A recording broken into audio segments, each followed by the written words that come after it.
Nós estamos iniciando, nesse momento, como eu já falei logo no início do nosso culto, o mês de outubro. Nesse outubro, um mês muito especial, porque nós estamos celebrando, e não só nós aqui, mas ao redor do mundo, se celebra os 500 anos da Reforma Protestante. Alguns falam que é uma certa idolatria da nossa parte, dos reformados, dos protestantes. Mas esse é um momento histórico, não na vida de uma denominação, mas na vida da Igreja de Cristo Jesus. Um momento que foi um divisor de águas. Havia um pastor muito querido, e ele sempre dizia que Deus, vez por outra, dá sacudidelas na história.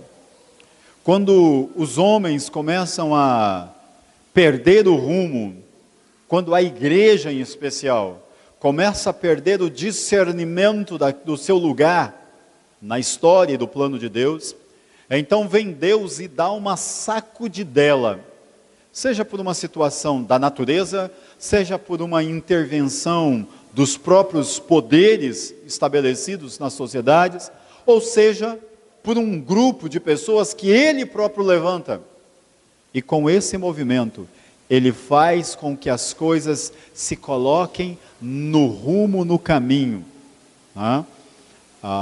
E aí ele dava muitos exemplos para fazer isso. Ele nossa região era uma região da roça, então ele falava de quando as pessoas estavam colhendo o feijão, que ia ensacando, e aí de repente, para caber um pouco mais, o lavrador pegava numa aba e na outra do saco e dava uma balançada, cabia pelo menos um palmo ou dois, um cofo de farinha, e etc, etc. Sacudidelas. De alguma maneira Deus abala a história. E o movimento da reforma é um movimento que abalou a história, que dividiu a história para quem o observa, entendendo da ação de Deus. Como estamos completando no dia 31 de outubro, 500 anos, o Conselho decidiu que nós deveríamos, nesse mês, fazer uma celebração específica, um mês voltado não somente para a reflexão da reforma, mas para a reflexão daquilo que é pilar, porque a gente não fala da história só, a gente fala do que foi oportuno e realizado por Deus. E aí, se a gente olhar no nosso banner, depois a gente vai ver ali, os 5 chamados solas, só Cristo, só a fé, só a palavra, só a Bíblia, só a graça e só a Deus a glória. No nosso caso, atualizado, somente através de Cristo, somente pela fé, somente a Bíblia, somente pela graça e somente a Deus a glória. Esse domingo, então, a partir de hoje, nós estaremos, sempre que ocuparmos o púlpito, seja eu ou os pastores que vão estar, pensando nessa perspectiva. Antes de lermos o texto bíblico, e vocês já viram o tema da nossa mensagem, eu ainda mantive a nossa conexão com tudo que nós vivemos no mês de setembro, a árvore estava ali. Aí estão, para que a gente pense, os reformadores. Martinho Lutero, que começa um movimento na Alemanha, Ulrich Zwinglio, que vai trabalhar em Zurique e nos cantões suíços, João Calvino, que vem anos depois, a gente chama de reformador de segunda geração, mas que trabalha em Genebra. Tem Menon Simons, que alguns não consideram um reformador de primeira ordem, mas sim, ele tem um papel específico. E o Henrique VIII, que entra, não especificamente ele, mas o ato que ele realizou e que vai desdobrar depois, por conta dele querer casar pela segunda vez, e aí a igreja não permitindo, ele rompe com a instituição católica, aí decide estabelecer a igreja da Inglaterra, que vai se tornar depois a igreja reformada, a anglicana, e no caso dele, a sua filha, do primeiro casamento, quando ele morre e assume o poder, faz uma perseguição aos chamados protestantes, e depois ela morre, e quem assume o poder é Elizabeth I, que abre as portas para que os pastores e os perseguidos cristãos que foram expulsos da Inglaterra comece um movimento chamado puritano, e um movimento que vai redirecionar a reforma na Inglaterra, que chega aos Estados Unidos e que chega ao Brasil. É claro que eu estou só passando um negócio muito rápido para que vocês entendam. E eu quero pedir permissão aos irmãos para que, nos 5 e 6 minutos, eu responda uma pergunta. Isso vai ajudar a nos nortear. E aí a gente vai para o texto bíblico. O que foi a reforma protestante? Um texto que eu encontrei e achei interessante, diz assim: a reforma, há muitas definições para podermos começar, para usarmos, mas podemos começar com esta: a grande crise religiosa do século XVI, que fragmentou a unidade antiga da fé cristã na Europa Ocidental. Em primeiro lugar, a reforma foi um movimento religioso, um evento religioso. Houveram aspectos políticos, econômicos, culturais e sociais, mas qualquer interpretação que não reconhece a natureza básica religiosa deste evento não entendeu esse período. Era uma época de mártires, uma época em que milhares de pessoas lutaram e morreram pela fé. Houveram mais mártires neste período do que em todas as perseguições dos primeiros séculos da igreja. O livro de John Foxe, o livro dos mártires, conta especificamente a história de muitos mártires, e isto influenciou muitas pessoas na época da reforma a morrerem pela fé, na fogueira e de muitas maneiras. Então, ao olharmos para a reforma, precisamos, e para nós é interessante considerar o significado espiritual dela. É a natureza religiosa que separa a reforma da renascença. No período da reforma aconteceu a renascença, ou seja, o ressurgimento da busca aos clássicos, os filósofos clássicos e etc. A renascença ocorreu primeiro, e foi de muitas maneiras um movimento catalisador da reforma, especialmente no estudo das fontes antigas, inclusive na Bíblia, nas línguas originais. Mas basicamente, o interesse da renascença foi o homem, foi uma celebração da razão, sabedoria e criatividades humanas. As fontes principais da renascença foram os filósofos gregos, especialmente Platão, e a Bíblia então ficaria em segundo plano. Para a reforma, a Bíblia vem em primeiro plano. A Bíblia ela é central. A renascença foi o período dos grandes artistas, como Leonardo da Vinci, Michelangelo, Rafael e outros. A reforma produziu obras teológicas, não obras de arte. Alguns dos reformadores começaram como humanistas e usaram o que eles aprenderam no serviço da fé, mas, como reformadores, seu foco e visão de mundo e da realidade se tornaram teocêntrico. Eles sempre olharam tendo Deus no centro. Os reformadores viviam num mundo em que Deus era a realidade suprema, não o homem.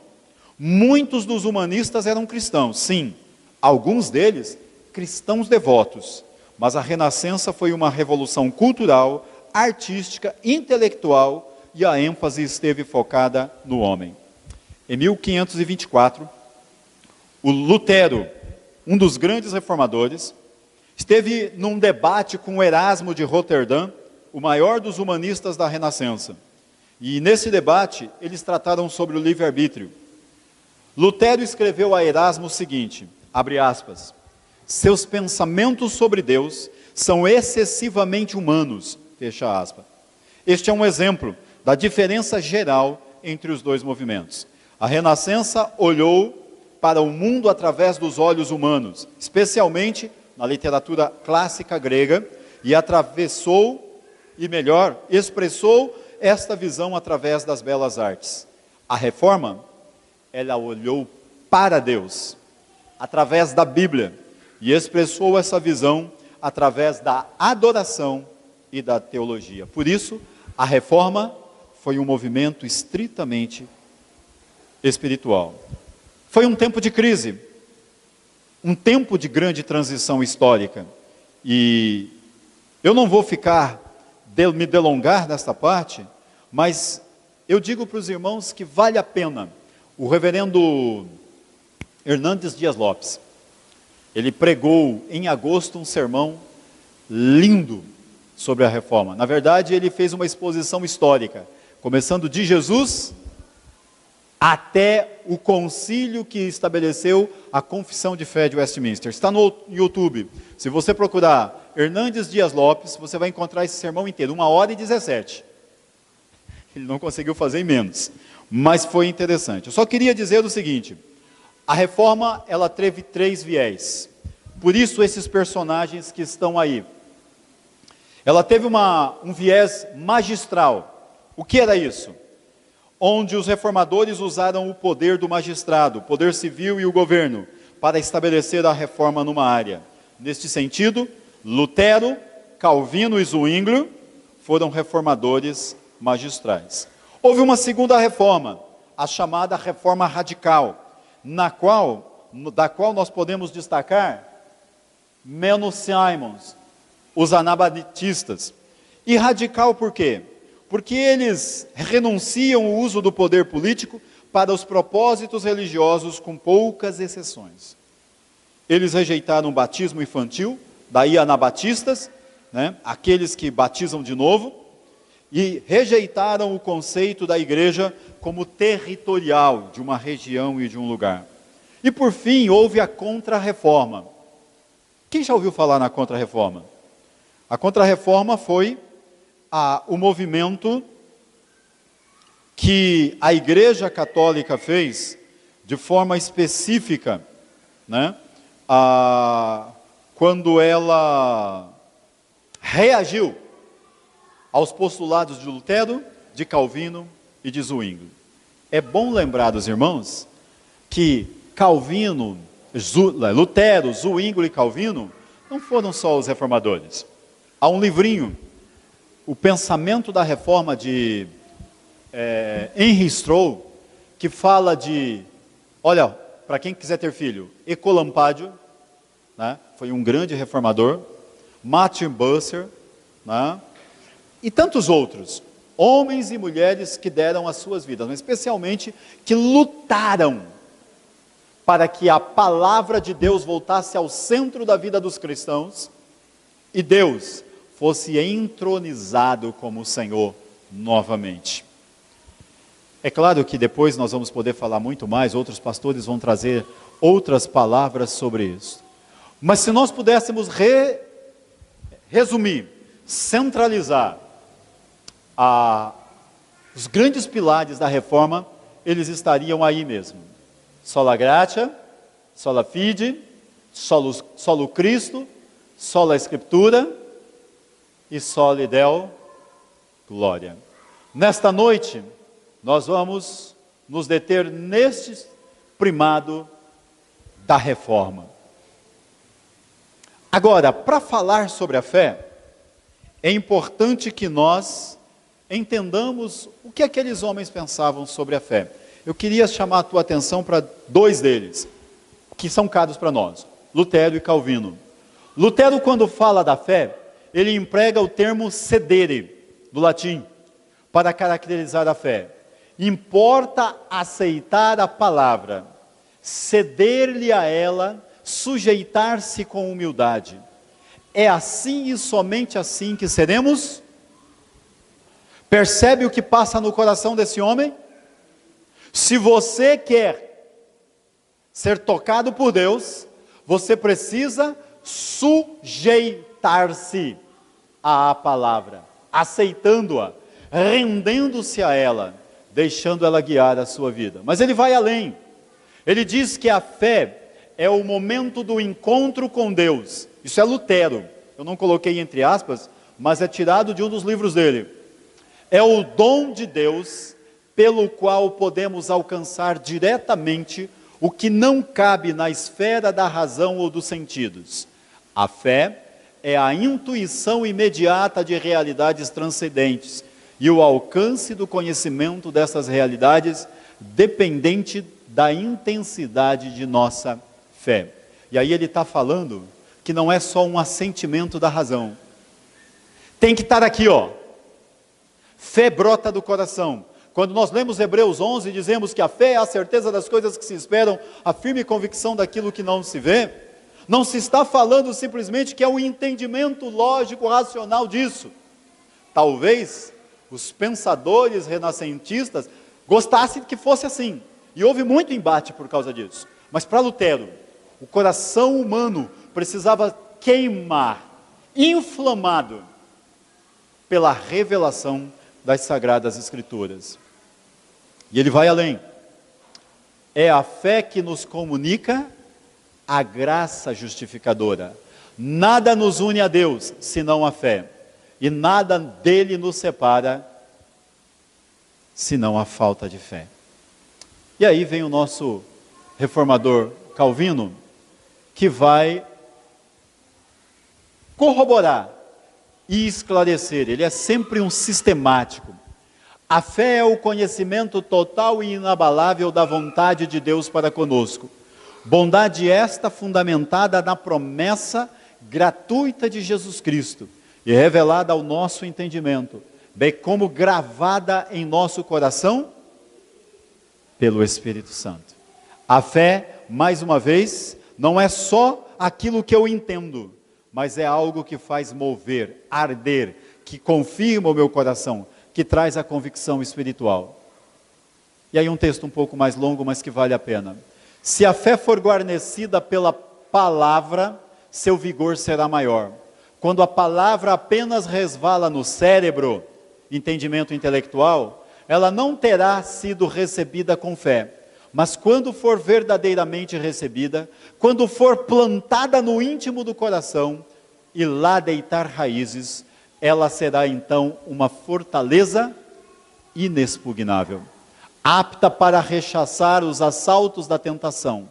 Reafirmamos, pois, que uma vez implantada no coração do fiel, a fé jamais poderá ser de lá arrancada, mesmo que por vezes venha a ser abalada ou enfraquecida. Sua luz poderá diminuir e quase extinguir-se, todavia, restaurar sempre uma chama vitoriosa a crepitar. Abra sua Bíblia, no texto de Romanos capítulo 3. Vejamos então, nós não estamos falando de um grupo de homens que se senta e começa a pensar como é que eu explico o que é fé. São homens, seja Lutero, seja Calvino, seja Zwinglio, homens que tiveram uma experiência com Deus. Lutero, a experiência dele com Deus faz com que ele diga: eu sou um escravo de Cristo. O pai dele, quando ele disse que ia deixar a faculdade de Direito para seguir ao mosteiro e se tornar um monge, o pai fica irado e diz: como é que você tem certeza que você não foi simplesmente convencido por ideias? Ele diz: o meu coração está rendido, está aprisionado do Senhor. Eu não posso voltar atrás, minha vida não tem mais sentido. Homem impactado com a verdade de Deus, que não importa quão belas são as novas informações, quão bem elaboradas sejam os argumentos de quem quer que seja. O que impactava o coração deste homem era saber que o Senhor o havia alcançado. Somente essa experiência havia libertado ele da culpa do pecado, havia libertado ele da morte, do medo da morte, e acima de tudo do medo, da ira de Deus, que na cabeça dele, um jovem de 20 e poucos anos, poderia cair sobre ele por causa dos pecados praticados. Na época, no século XVI, as pessoas viviam atormentadas por medo sem fim de que Deus os lançasse no inferno por causa dos seus pecados. Mas se nós olharmos para o texto de Romanos que nós temos em mão, Paulo está escrevendo uma sociedade tremendamente atormentada. Se você ler o capítulo 1 de Romanos, capítulo 2, Paulo descreve como aquela sociedade era terrível. E ele diz que só tem uma coisa que pode libertar o homem disso. É o que Deus oferece ao homem, pela graça, mediante a fé. No capítulo 3, de forma especial, ele vai trabalhar, capítulo 3 e capítulo 4, sobre o que é a fé, sobre por que precisamos da fé. E o apóstolo Paulo vai então nos dizer de forma muito importante, irmãos e irmãs, que a fé não é nada só mental e racional, mas é uma experiência que o Senhor infunde em nossos corações. No capítulo 4, de forma especial, ele vai usar a experiência de Abraão em Gênesis capítulo 15. E veja então que a doutrina da justificação pela fé, ela não está só no Novo Testamento, não é só uma coisa de Paulo, é lá do Antigo Testamento. Paulo vai usar o capítulo 15 de Gênesis como a sua base para construir e dizer: a experiência de Abraão faz dele o pai da fé. Por quê? Porque Abraão, mesmo com o corpo amortecido, Abraão mesmo envelhecido, tendo Sara envelhecida, ele não ousou por incredulidade duvidar de Deus. Antes creu. E creu em quem? No Deus que vivifica os mortos e que chama à existência o que não existe. Paulo está falando do quê? De um homem, mais do que um entendimento intelectual, tem uma experiência no seu coração fundada no propósito de Deus. Mas vamos ler o texto que nós temos em mãos. O nosso texto é Romanos capítulo 3, dos versículos 19 até o versículo 28, mas nos deteremos de forma especial no versículos 21 a 28. Ora, sabemos que tudo o que a lei diz aos que vivem na lei, o diz, para que se cale toda a boca, e todo mundo seja culpável perante Deus, visto que ninguém será justificado diante dele por obras da lei, em razão de que pela lei vem o pleno conhecimento do pecado. Mas agora, sem lei, se manifestou a justiça de Deus, testemunhada pela lei e pelos profetas, justiça de Deus mediante a fé em Jesus Cristo, para todos e sobre todos os que creem, porque não há distinção, pois todos pecaram e carecem da glória de Deus, sendo justificados gratuitamente por sua graça, mediante a redenção que há em Cristo Jesus, a quem Deus propôs no seu sangue como propiciação, mediante a fé, para manifestar a sua justiça, por ter Deus, na sua tolerância, deixado impunes os pecados anteriormente cometidos, tendo em vista a manifestação da sua justiça no tempo presente, para ele mesmo ser justo e justificador daquele que tem fé em Jesus Cristo. Onde, pois, a jactância foi de todo excluída. Por que lei? Das obras. Não pelo contrário, das obras? Não.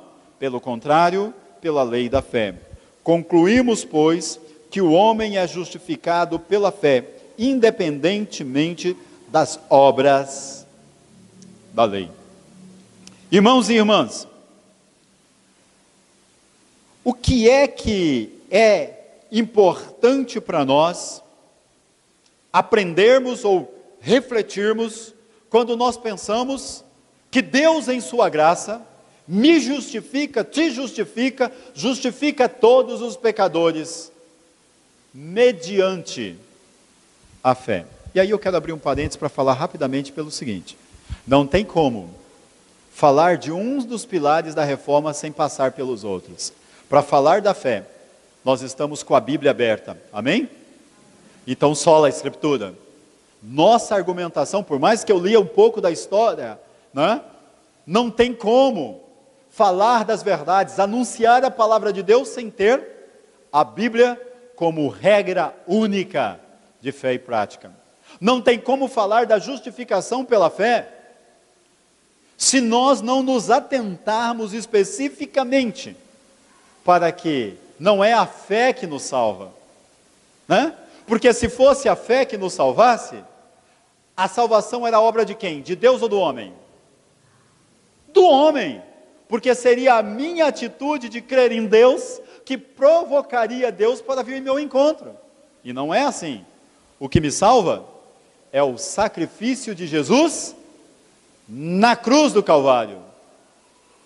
Porque um morreu por todos, para que os que vivem não vivam mais para si mesmo, mas para aqueles que por ele morreu e ressuscitou.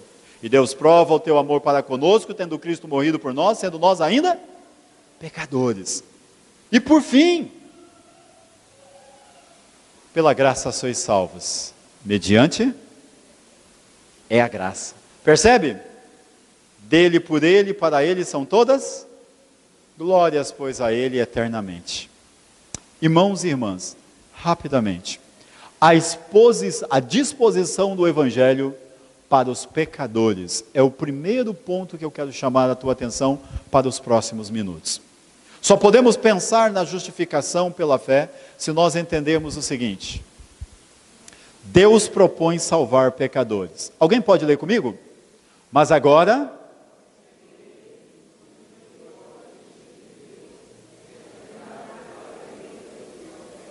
justiça de Deus mediante a fé em Jesus Cristo para todos e sobre todos os que creem, porque não há distinção. Olhem para mim. O apóstolo Paulo, escrevendo esse texto aos irmãos de Roma, ele tem duas audiências. Ele tem um grupo de judeus que fazem parte das sinagogas, a quem ele pregou. Paulo sempre, quando ia na viagem missionária, ele primeiro procurava os judeus, os irmãos da sua raça. No capítulo 10 de Romanos ele vai falar por que ele fazia isso, capítulo 10, capítulo 11, né? Que ele quer ver os judeus sendo salvos porque são seus patrícios. Então primeiro ele ia para eles. Quando eles não ouviam e rejeitavam, então ele seguia para os gentios. E quando a igreja de Roma está fundada, ela tem um grupo de cidadãos romanos que se converteram, mas também um grupo de judeus muito forte. E os judeus tinham a tendência de se jactar, de achar que, porque eles desde a mais tenra infância aprenderam as verdades da lei e se esforçavam para guardar a lei, então eles tinham o benefício primordial de Deus para com eles. Afinal de contas, se Deus tivesse que ser gracioso, seria para com os filhos da aliança, os judeus. E Paulo diz: nada disso. Todos pecaram e destituídos foram da glória de Deus. Nós vamos ver isso já já. Mas de forma específica ele diz: não há um justo sequer. E isso é fundamental. A humanidade, desde a menor criança, um embrião sendo desenvolvido no ventre da sua mãe, ao mais idoso dos homens, neste mundo, ele nasce, cresce e desenvolve sob a égide do pecado.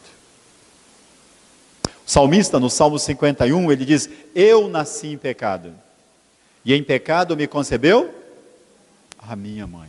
Quem não tem consciência disso, e esse é um dos grandes problemas do humanismo, porque o humanismo tende a dizer que o homem é bom por natureza, que o homem tem algo que por si só ele pode se superar.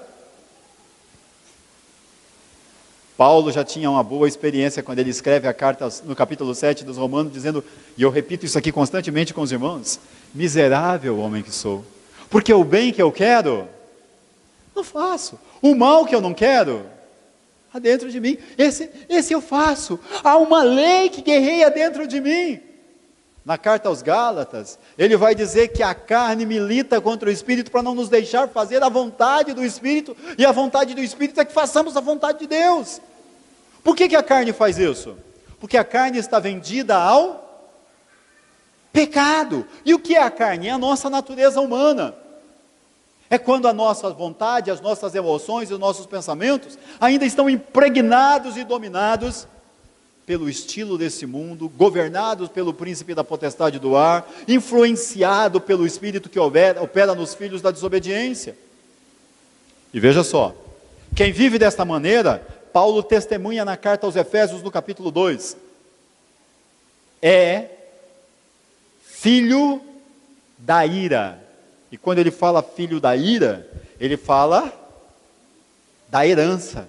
Vai receber por herança a ira de Deus. Por que isso? Porque o pecado traz condenação. Isaías já havia dito isso lá no capítulo 59, versículo 2, quando ele diz assim: o braço do Senhor não está encurvado, nem os seus ouvidos tapados para que não possa ouvir, mas os vossos pecados causam separação entre vocês e o seu Deus. Mas sabe o que Paulo está anunciando aqui, irmãos? Nesses 2 versículos da palavra de Deus?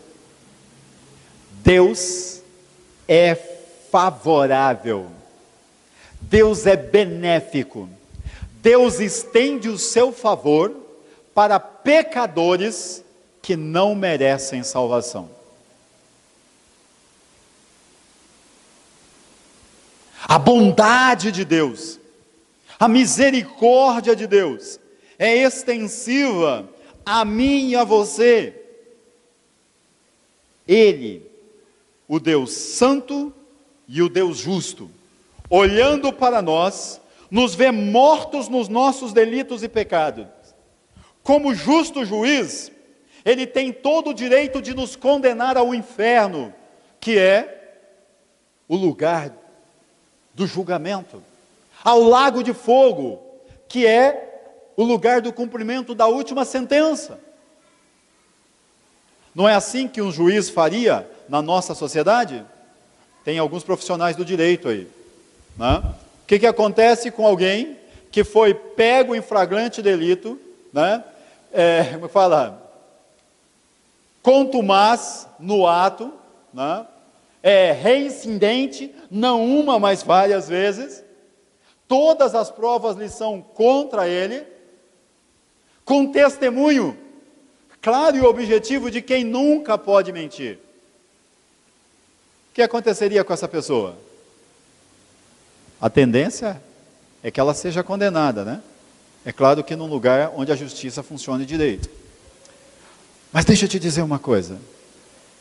Paulo está dizendo que vem Deus, o grande juiz, o maior de todos os juízes, e o que ele faz é o seguinte: você é culpado, Samuel. Você é pecador. Você merece o inferno. Mas eu te absolvo e te declaro sem culpa nenhuma, justificado. Não é louco isso? Não é contraditório isso? Não é paradoxal? Se o juiz fosse cumprir a lei, ele condenaria. Mas aí ele estende o manto da graça. A grande pergunta então é por que Deus, olhando para mim e para você, vendo que nós não merecíamos nada, estende a sua graça para mim e para você? E aí eu só posso responder com Romanos 5,8. E Deus prova o seu amor para conosco, tendo Cristo morrido por nós, sendo nós ainda, quando não merecíamos, Ele decidiu pagar o preço. Veja então que a justiça de Deus operada em nós, onde nós somos declarados justos, mesmo merecendo a condenação, não é por algo que a gente tenha feito e que atraiu o favor de Deus, como na Idade Média muitos pensavam.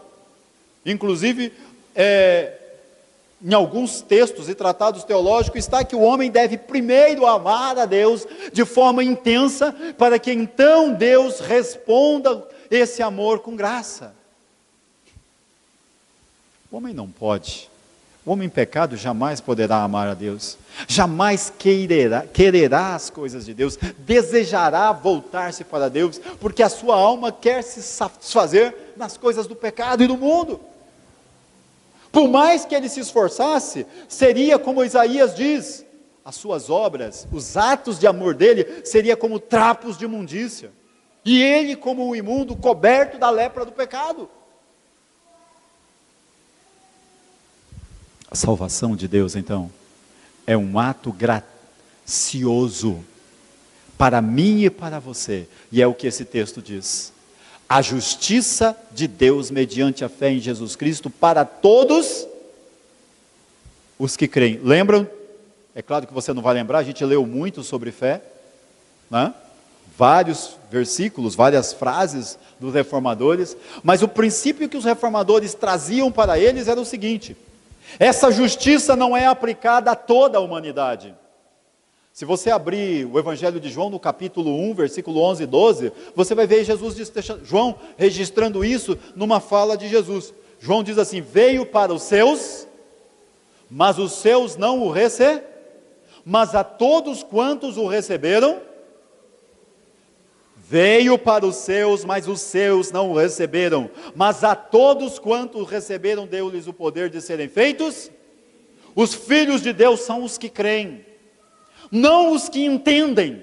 Há muita gente que entende, há muita gente que passa pela classe de catecúmeno, há muita gente que cumpre os ritos denominacionais, mas jamais se sentirão justificados perante Deus.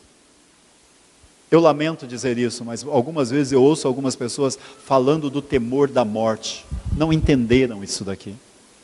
Quem entende isso daqui sabe que Deus amou a Ele de tal maneira que deu o seu Filho unigênito, para que Ele não pereça, para que Ele não seja condenado e lançado no inferno, para que Ele não pereça na morte, mas Ele tenha a vida eterna. Isso é um ato da graça. Isso é a disposição do Evangelho, ou seja, da boa notícia, que pecadores... Quem é pecador aqui? Eu sou. Pecador salvo pela graça, mas pecador.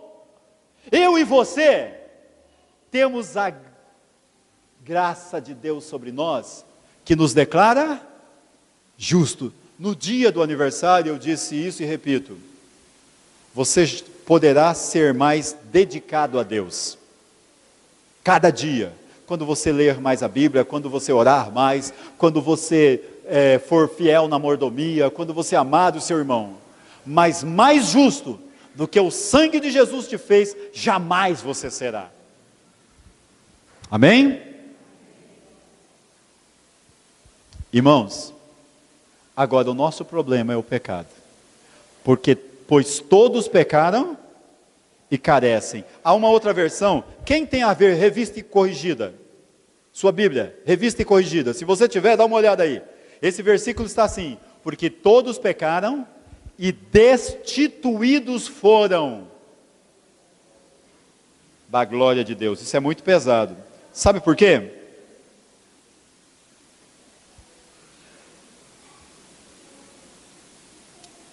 Sabe por quê? Ser destituído é ser tirado, é ser removido, é ser bloqueado. Lembram de Adão e Eva quando eles foram expulsos do paraíso? O que o Senhor fez? Colocou ao lado da árvore uma espada, e na porta do jardim anjos guardando para que o homem não fosse mais e nem tomasse. Destituídos da possibilidade da árvore da vida, destituídos de estar no jardim, na comunhão diária com Deus. Isso é terrível. A glória de Deus é aquilo que Ele revela para nós a cada dia, e esta glória nos foi roubada pelo inimigo. Adão e Eva se sujeitou a isso.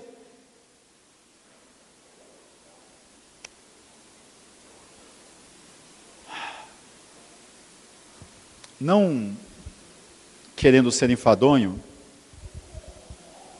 no período pós-reforma, período mais do século XVIII, iluminista, muitos pensadores começaram a pensar no homem como bom selvagem, aquele que só precisava de iluminação, ilustração, ensinamento. Se o homem for ensinado, se ele usar a sua faculdade, a sua razão, então o homem será melhor.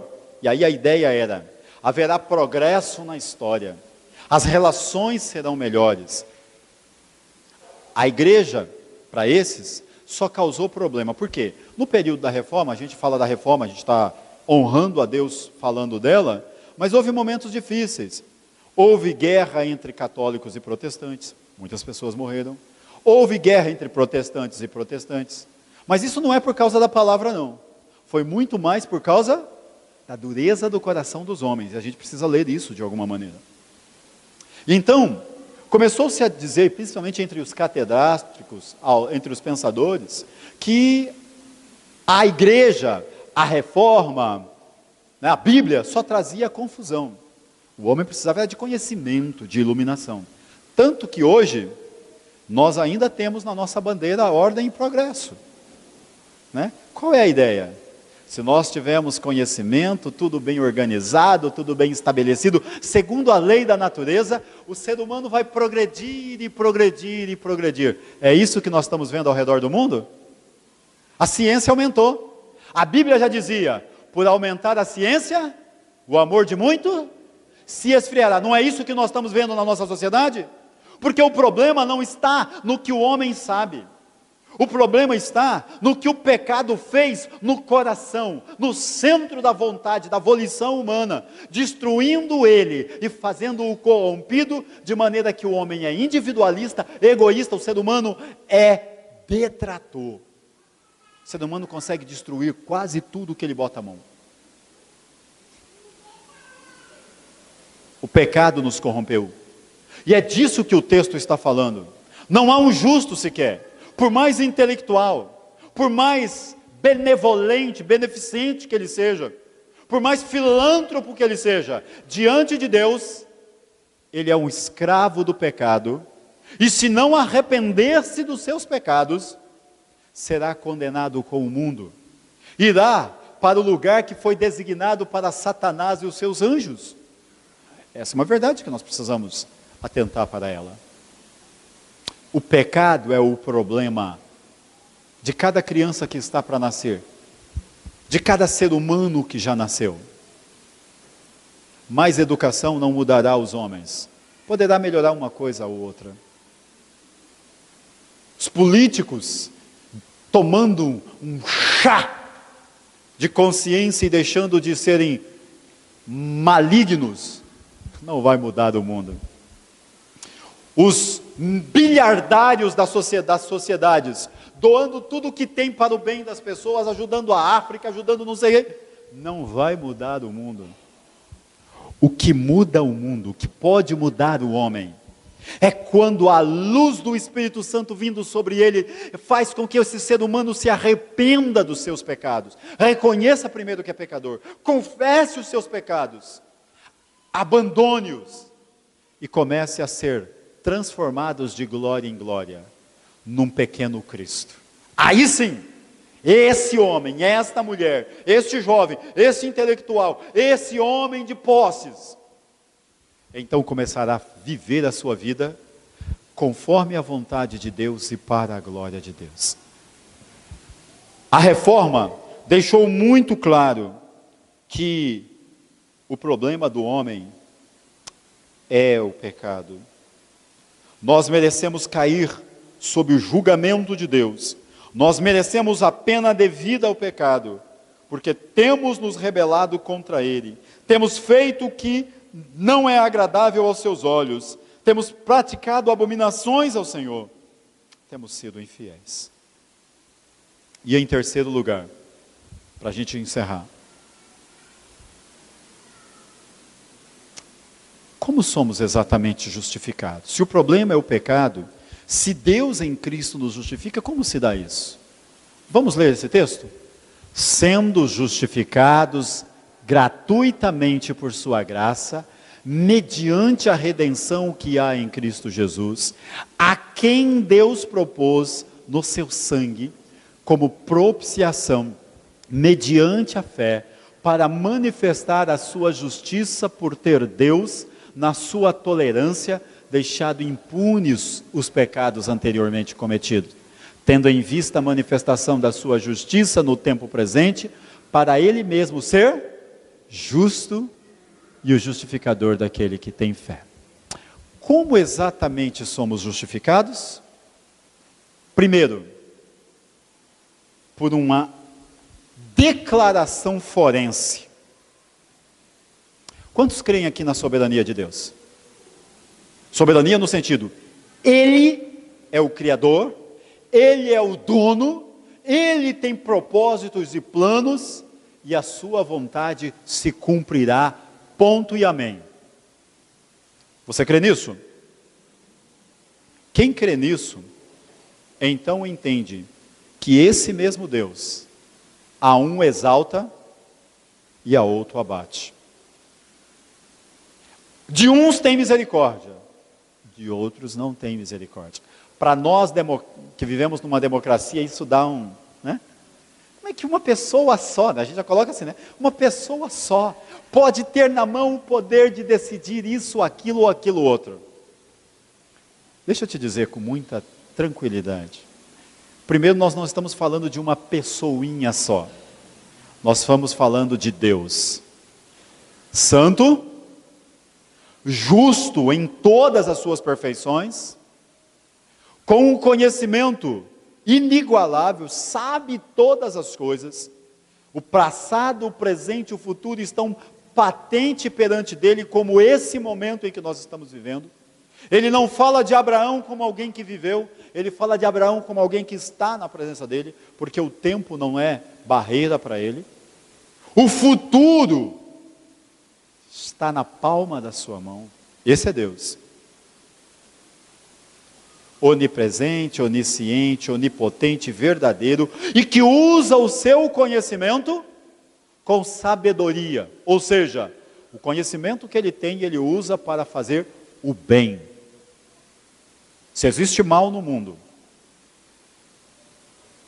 é resultado do pecado. Esse Deus, então, ele tem prazer em declarar justo. E quando ele declara, quem pode revogar? Quem lembra da história de Balaão e Balaque? Alguém já leu isso em Números? Balaque era um rei que queria muito vencer os israelitas, e querendo vencer os israelitas, ele chama Balaão, que era um profeta, para amaldiçoar Israel. Propõe lá uma propina, um dinheiro alto para ele, um pagamento pelo seu trabalho. Afinal de contas, Balaão deveria fazer as coisas pela vontade de Deus, não por dinheiro, mas ele topa, vai. Aí tem toda a história da mula, eu não vou me deter com a mula falando, vocês já sabem a história, mas eu quero chamar a tua atenção para o seguinte: quando ele faz o altar, faz todo o seu salamaleque lá, queima o sacrifício e vai decretar, sabe o que sai da boca dele? Sai da boca dele bênção para Israel. Balaque, o rei, fica furioso porque ele está pagando para amaldiçoar e o Balaão está abençoando. E aí ele diz: como é que eu posso amaldiçoar alguém a quem Deus já abençoou? E como e quem pode revogar o que Deus já decretou? Então, de uma forma forense, Deus declara justo a quem Ele quer, e ninguém mais vai tirar isso. E sabe o que a Bíblia diz? Que nós somos justificados pela graça, mas acima de tudo, mediante a fé. Quando eu creio, o Senhor me declara justo. E quem vai anular isso? Por isso que nós cristãos podemos dizer de todo o coração: eu tenho a vida eterna. Porque se eu fui declarado justo, não há mais barreira. Romanos 5:1, justificados, pois, mediante a fé, tendes paz com Deus. Mas isso se dá porque Cristo fez propiciação. Que palavra é essa, pastor Samuel? Lá no rito antigo, do Antigo Testamento, quando o povo de Israel pecava, eles pegavam um cordeiro, levavam até o sacerdote cortava a garganta desse cordeiro, pegava o sangue e aspergia sobre o altar e o queimava. Essa era a oferta da propiciação. O que é propiciar?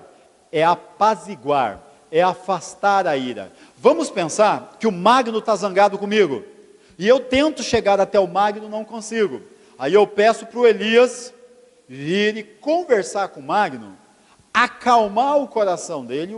O Elias então vai e diz: rapaz, é certo que o Samuel disse ou fez o que fez, mas veja só, ele tem essas qualidades, olha para esse ponto, E não fica olhando para o negativo que ele foi. Dá uma chance para o Samuel conversar com você. E aí acalma o coração dele, eu tenho acesso e a reconciliação é gerada. Guardadas as devidas proporções.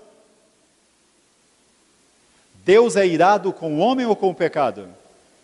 Com o pecado. O pecado, ele provoca a ira de Deus. Não uma ira emocional, mas uma ira santa e justa. Quando Jesus se oferece na cruz do Calvário, Jesus então realiza essa propiciação. Com o seu sacrifício e o seu sangue, a ira de Deus é apaziguada, porque o preço pelo pecado foi pago. Lá na carta aos Romanos, ele fala que foi rasgado, carta aos Colossenses, foi rasgado a escrito da dívida que era contra nós. Que dívida era essa? Que nós não cumpríamos as ordenanças da lei, nós não andávamos segundo o que Deus decretou, estávamos em rebelião contra Ele. Jesus pagou o preço, e por isso, há a possibilidade da paz, e aí a reconciliação é feita. Justificados, pois, mediante a fé, temos paz com Deus, em quem temos a redenção por meio de Jesus Cristo. Mas também, há, acima de tudo, um agir da parte de Deus, e aí entra a obra do Espírito Santo, porque Jesus pagou o preço na cruz, porque Deus lança o seu decreto, eu leio as Escrituras e entendo, mas é preciso que o Espírito Santo atue na vida da Gleice, e gere nela primeiro, o convencimento do pecado, a disposição para crer que há uma solução em Jesus, a ação para confessar os seus pecados e confiar de todo o seu ser no Senhor Jesus. E aí há mais ainda, a infusão da parte do Espírito de Deus, do fator salvífico, que não é uma mera escolha, um mero agir do homem em obediência para viver o que Deus mandou, mas é simplesmente ser, pelo Espírito, transformado de dentro para fora, de glória em glória, vendo-se vencedor, apesar de não conseguir vencer, das práticas do pecado, conseguindo renunciar tudo o que antes era prazeroso, e dedicar-se ao Senhor, não por si próprio, mas pelo que o Espírito Santo de Deus fez na sua vida. Isso é Deus atuando em nós, no poder do seu Espírito Santo. A operação, então, da justificação, é através de um decreto de Deus, é através do ato sacrificial de Jesus, mas acima de tudo, através do poder do Espírito Santo operando em nós. E qual é o resultado da nossa justificação? Onde, pois, a jactância? Foi de toda excluída. Por que lei? Das obras? Não, pelo contrário, da lei da fé. Concluímos, pois, que o homem é justificado pela fé, independentemente das obras da lei. O que quer dizer isso? Aqui fica melhor, irmãos. Pode ler comigo? Pela graça, sois salvos, mediante a fé. Isto não vem de vós, é dom de Deus, não de obras, para que ninguém se glorie, pois somos feituras dele, criados em Cristo Jesus para as boas obras, as quais de antemão Deus preparou para que andássemos nela. Dá um sermão belíssimo para um outro dia, mas eu quero só te destacar o seguinte: qual é o resultado disso? Deus nos criou de novo, nos fez novas criaturas, e assim, se alguém está em Cristo, nova criatura é. Deus fez com que todo aquele estilo de vida mundano e antigo passasse de nós, e nos dá a oportunidade de vivermos um novo estilo de vida, onde o Espírito Santo opera em nós e nos ensina as verdades de Deus, nos convence, nos relembra os ensinamentos do Cristo, nos faz sentir que isso é importante, é real, é verdadeiro e pode mudar a nossa vida, e nos move na direção de vivermos a partir do que entendemos e cremos. Agora, isso não quer dizer que eu não devo praticar boas obras. Tem algumas pessoas que pegam a justificação pela fé para dizer, então nós não precisamos ajudar mais ninguém, nós não precisamos mais estender a mão para ninguém. Pelo contrário, a prática das boas obras é uma obrigação nossa, é um compromisso de cada cristão. Sabe por quê? Porque agora nós amamos com o amor de Deus. O maior de todos os mandamentos diz assim: amarás o Senhor teu Deus de toda a tua alma, de todo o teu entendimento. E o segundo mandamento igual a este é: amarás o teu próximo, porque nós amamos a Deus, porque Deus nos amou primeiro, agora nós amamos o nosso próximo, o nosso irmão. Porque, né, se Deus amou a nós de tal maneira, nós também devemos amar o nosso irmão. 1 João 3,16, e nisto consiste o amor, que Cristo deu a sua vida por nós, e nós devemos dar a vida pelos nossos irmãos. Você pode ficar em pé comigo? Nossa certeza de salvação repousa em Cristo, em última instância. Se não há descanso, não tem lugar para descansar em tudo, porque a nossa vida inconstante não pode apoiar numa segurança eterna. É hora de repensar a nossa vida, porque em Cristo Jesus nós somos justificados, e somos justificados porque cremos que Ele morreu em nosso lugar, para que nós pudéssemos viver a sua vida. Sola fide, somente pela fé, a graça de Deus é estendida a cada um de nós.